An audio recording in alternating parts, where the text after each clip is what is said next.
आपका सबसे बड़ा दुश्मन कोई बाहरी नहीं बल्कि आपकी अपनी बड़बोली जुबान है।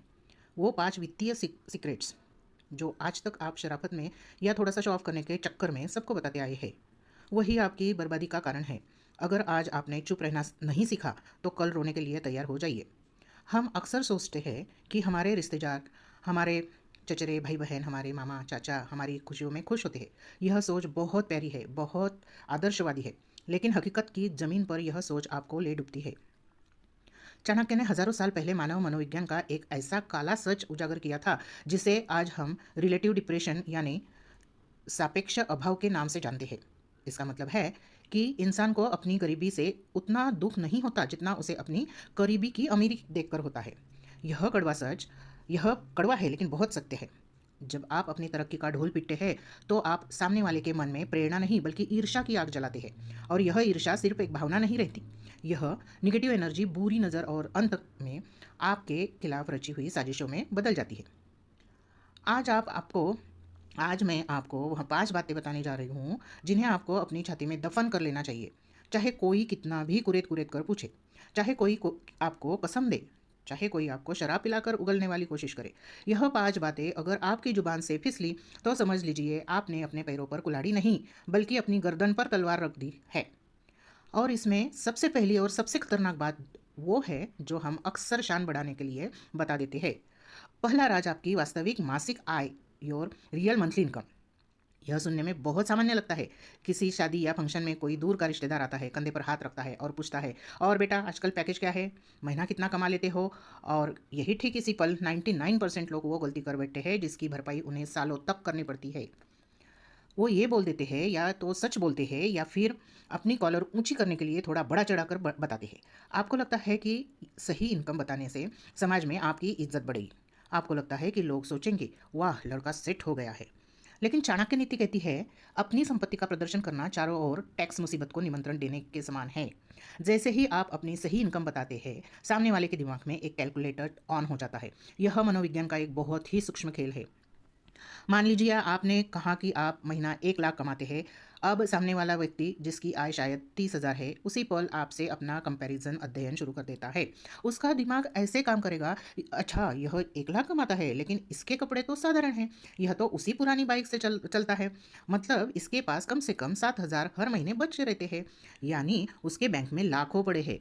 बस इसी सोच ने आपको इंसान से बदलकर एक एटीएम मशीन बना दिया है। अब अगली बार जब रिश्तेदार को 50,000 की ज़रूरत होगी तो वह किसके पास जाएगा? वह आपके पास आएगा। क्यों? क्योंकि उसे पता है कि आपके पास पैसा है। आपने खुद उससे बताया है। अगर आपने मना किया तो आप दुनिया के सबसे बुरे इंसान बन जाएंगे। वह कहेगा 1 लाख कमाता है और भाई को 500 नहीं दे सकता, कितना घमंडी है। मुसीबत यह नहीं है कि आप कमा रहे हैं, मुसीबत यह है कि आपने असमानता को खत्म कर दिया। जब तक आप उन्हें नहीं पत जब तक उन्हें नहीं पता था आप सुरक्षित थे, अब उन्हें पता है तो आप निशाने पर है। तो फिर उपाय क्या है? क्या झूठ बोले? चाणक्य कहते हैं सत्य बोलना धर्म है, लेकिन आत्मरक्षा के लिए मौन रहना या भ्रामक सत्य बोलना कूटनीति है। आपको अंडर प्ले करने की कला सीखनी होगी। जब कोई पूछे कितना कमाते हो तो कभी भी एक निश्चित आंकड़ा मत कम बताइए। हमेशा एक धुंधला जवाब दीजिए। कहिए बस चाचा जी दाल रोटी चल रही है, मार्केट बहुत डाउन है, कटकटा हाथ में कुछ खास नहीं आता, ईएमआई और खर्चों में सब बराबर हो जाता है। ध्यान दीजिए, आपने यही नहीं कहा कि आप गरीब हैं, लेकिन आपने यह भ्रम पैदा कर दिया कि आपके पास सरप्लस मनी फालतू का पैसा नहीं है। जब आप रोना रोते हो कि खर्चा बहुत है तो सामने वाला आपको संसाधन नहीं बल्कि संघर्षित व्यक्ति समझता है। और मजे की बात यह है कि लोग दुखी लोगों से जलते नहीं हैं बल्कि उन्हें सहानुभूति देते हैं। उनकी नज़र में बेचारा बने रहना उनकी नज़र में अमीर बनकर लूटने से लाख गुना बेहतर है। याद रखिए, समाज को एक रेट कार्ड होता है। जैसे कि आप अपनी इनकम डिस्क्लोज करते हैं, समाज आपकी हैसियत का टैग लगा देते हैं। अगर इनकम कम बताई तो आपको किसी भी फैसले में शामिल नहीं करेंगे, आपकी राय को कचरा समझेंगे। और अगर ज़्यादा बताई तो वे आपसे उम्मीदें पाल लेंगे कि हर फैमिली फंक्शन का खर्चा आप उठाए, हर मुसीबत में आप खड़े रहे। इसलिए स्मार्ट मौन धारण करें। अपनी बैलेंस शीट और अपनी बैलेंस शीट सिर्फ 3 लोगों को पता होनी चाहिए, आप, आपका सीए और अगर बहुत ज़रूरी है तो आपका जीवन साथी, वह भी तब जब वह परिपक्व हो। रिश्तेदारों के सामने हमेशा ऐसे देखिए जैसे आप बस किसी तरह मैनेज कर रहे हैं। इससे इनकी ईर्ष्या भी शांत रहेगी और आपकी जेब भी सुरक्षित रहेगी। लेकिन आय छुपाना तो सिर्फ शुरुआत है, असली खतरा तो अब आता है। पैसा कमाना एक बात है, लेकिन उस पैसे से आप भविष्य में क्या करने वाले हो, यह एक ऐसा राज है जिसे अगर आपने समय से पहले खोल दिया तो आपकी बनी बनाई बाजी पलट सकती है। यह अगला पॉइंट इतना संवेदनशील है कि इसे जानने के बाद आप अपने सगे भाई से भी अपनी प्लानिंग शेयर करने से डरेंगे। क्या है वह दूसरी बात जो आपकी कामयाबी को गर्भ में ही मार सकती है? दूसरा राज, आपका अगला बड़ा कदम, योर नेक्स्ट बिग मूव। यह बहुत राज आपकी महत्वाकांक्षाओं की रक्षा के लिए है। हम सभी के जीवन में ऐसा पड़ाव आते हैं, ऐसे बहुत सारे पड़ाव आते हैं जब हम कुछ बड़ा करने की योजना बनाते हैं। हो सकता है आप नया घर खरीदने वाले हो, कोई नई कार लेने की सोच रहे हो, या अपनी नौकरी छोड़कर कोई बिजनेस शुरू करने वाले हो, ऐसा मास्टर प्लान बना रहे हो। उस वक्त हमारे अंदर उत्साह इतना ज़्यादा होता है कि पेट में बात पचती नहीं। हमें लगता है कि अपनों को बताएंगे और वह खुश होंगे, पीठ थपथपाएंगे, लेकिन यहीं पर आप समय से पहले उत्सव मनाने की गलती कर बैठे हैं। चाणक्य ने बहुत स्पष्ट शब्दों में कहा था, मनसा चिंतितम कार्यम वचसा न प्रकाशयत। अर्थात जो काम आपने मन में सोचा है इसे उसे वाणी से तब तक प्रकट मत करो जब तक कि वह पूरा ना हो जाए, क्योंकि अगर आपने काम शुरू करने से पहले उसका ढोल पीट दिया तो उसके पूरा होने की संभावना 90% कम हो जाती है। इसके पीछे दो बहुत गहरे कारण हैं। पहला है मनोवैज्ञानिक, दूसरा है सामाजिक। मनोवैज्ञानिक कारण यह है कि जब आप अपने प्लान के बारे में किसी और को बताते हैं, जैसे कि अगले महीने एक नई एसयूवी कार ले रहा हूं, तो आपके दिमाग को उसी वक्त वह डोपामाइन मिल जाता है जो असल में काम पूरा होने पर मिलना चाहिए था। आपके दिमाग को लगता है कि वाह, समाज में मेरी वाहवाही हो गई। नतीजा यह होता है कि उस काम को पूरा करने के लिए जो आग और तड़प होनी चाहिए थी वह ठंडी पड़ जाती है। दूसरा कारण है सामाजिक अवरोध, सोशल रेजिस्टेंस। मान लीजिए आपने अपने मामा जी को बताया कि आप फला जगह ज़मीन खरीद कर रहे हैं। अब हो सकता है कि उनकी नीयत खराब ना हो, लेकिन उनकी नकारात्मकता या उनकी अपनी असफलता का डर आप पर हावी हो जाएगा।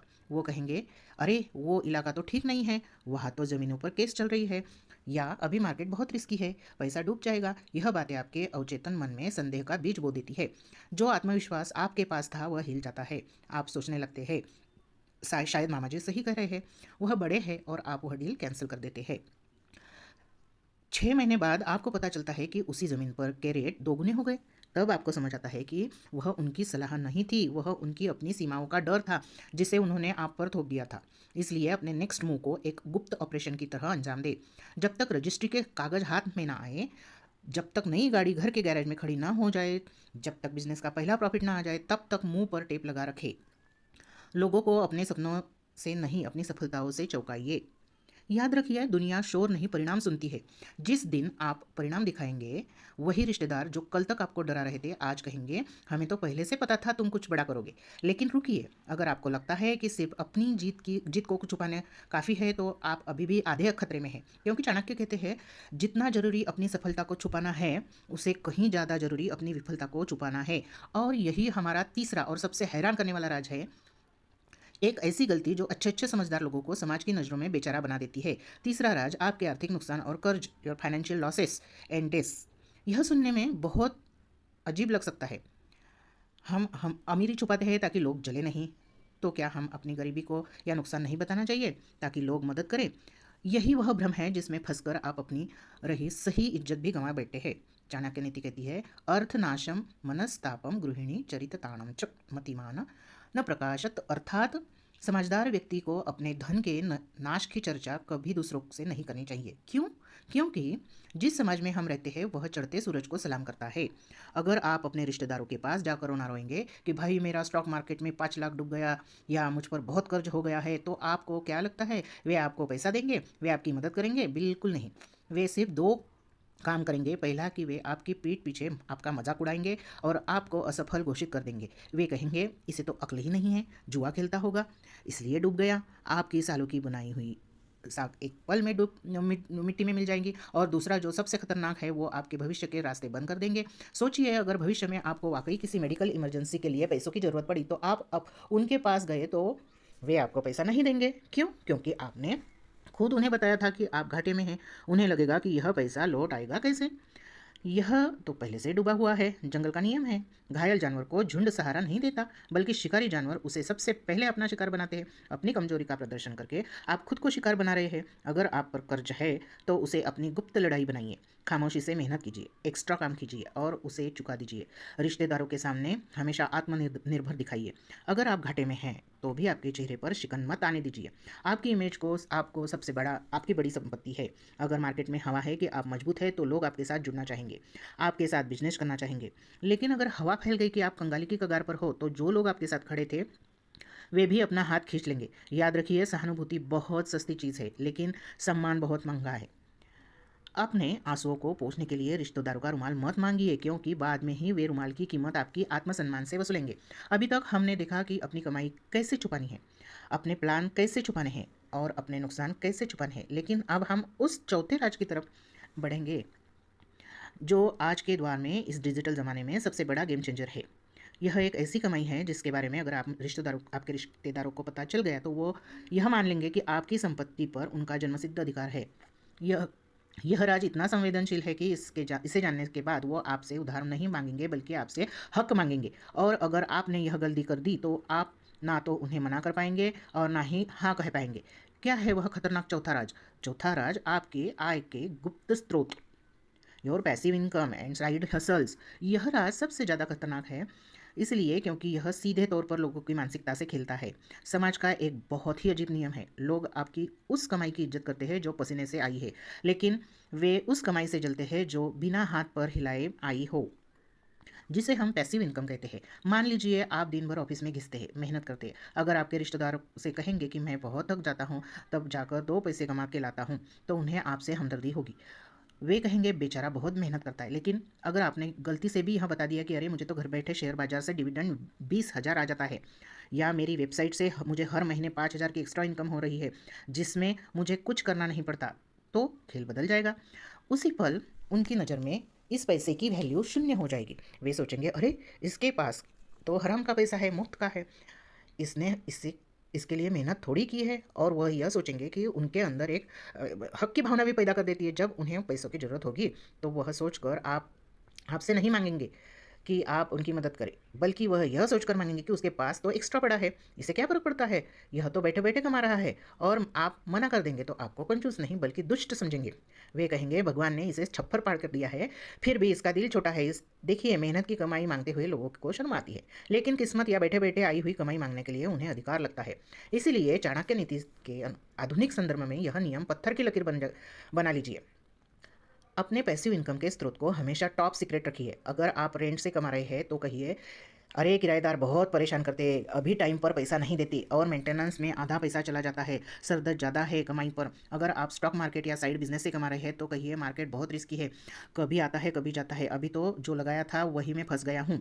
आपको यह सुनिश्चित करना होगा कि आपकी कमाई उनके लिए आसान न दिखे। उन्हें यह महसूस होना चाहिए कि आपके पास जो भी 1 रुपया है वह खून पसीने और भारी संघर्षों का नतीजा है। जब उन्हें लगेगा पैसा बड़ी मुश्किल से आ रहा है तब उसे मांगने से पहले वो 10 बार सोचेंगे। याद रखिए, अपनी इमेज एक लकी पर्सन की नहीं बल्कि एक हार्ड वर्किंग वॉरियर की बनाई है। लोग योद्धा का सम्मान करते हैं लेकिन लॉटरी जीतने वाले से सिर्फ हिस्सा मांगते हैं। अब हम बढ़ते हैं 5वें और अंतिम राज की ओर, जो इतना पवित्र है कि अगर आपने इसे तोड़ा तो आप पुण्य नहीं पाप के भागी होंगे। यह एक ऐसी गलती है जो अच्छे अच्छे संयुक्त परिवारों को तोड़ देती है। यह राज आपकी उदारता को जुड़ा है उदार यह राज आपकी उदारता से जुड़ा है। और चाणक्य कहते हैं कि उदारता अगर गुप्त ना हो तो वह शत्रु को जन्म देती है। 5वां राज, दूसरों की गई मदद, चैरिटी और हेल्प गिवन टू अदर्स। कल्पना कीजिए आपके 2 मामा हैं, बड़े मामा और छोटे मामा। छोटे मामा की आर्थिक स्थिति ठीक नहीं थी तो आपने चुपके से उनके बेटे की कॉलेज की फ़ी भर दी, उन्हें XYZ रुपीज़ दे दिए। यहाँ तक सब ठीक है, आपने धर्म का काम किया। लेकिन समस्या तब शुरू होती है जब यह बात आपके मुंह से निकलकर बड़े मामा को या किसी रिश्तेदार तक पहुंच जाती है। मान लीजिए बातों बातों ने आपने कह दिया कि मैंने तो छोटे मामा की मदद की थी। अब देखिए क्या होगा, यह एक तीर से 3 शिकार होगा। तीनों ही आपके खिलाफ होंगे। पहला, जिसकी आपने मदद की थी, छोटे मामा को शर्मिंदा महसूस कराएंगे। आपने उनका पर्दा दुनिया के सामने खोल दिया, उनकी नज़र में आप मददगार नहीं ढिंडोरा पीटने वाले बन गए। उनका आत्मसम्मान उन्हें आपसे दूर कर देगा। चाणक्य कहते हैं जो दान देकर उसका बखान करता है वह दान के पुण्य को नष्ट कर देता है। दूसरा, जिसे आपने नहीं दिया, बड़े मामा या अन्य रिश्तेदार के आपसे ईर्ष्या और नफरत करेंगे। वे सोचेंगे अच्छा उसके लिए तो इसके पास पैसे थे लेकिन जब हमें ज़रूरत थी तो इसने हाथ खड़े कर दिए। यह भेदभाव करता है। आपने बेवजह आपने लिए एक नया दुश्मन खड़ा कर लिया। और तीसरा, समाज। जब लोगों को पता चलता है कि आप पैसे बांटते हैं तो अचानक हर किसी के घर में इमरजेंसी आ जाती है। आप एक मैग्नेट बन जाते हैं जिसके पास हर कोई अपनी दुख भरी कहानी लेकर आता है, और क्योंकि आप सबको खुश नहीं कर सकते, इसलिए जिसे भी आप मना करेंगे वही आपका दुश्मन बन जाएगा।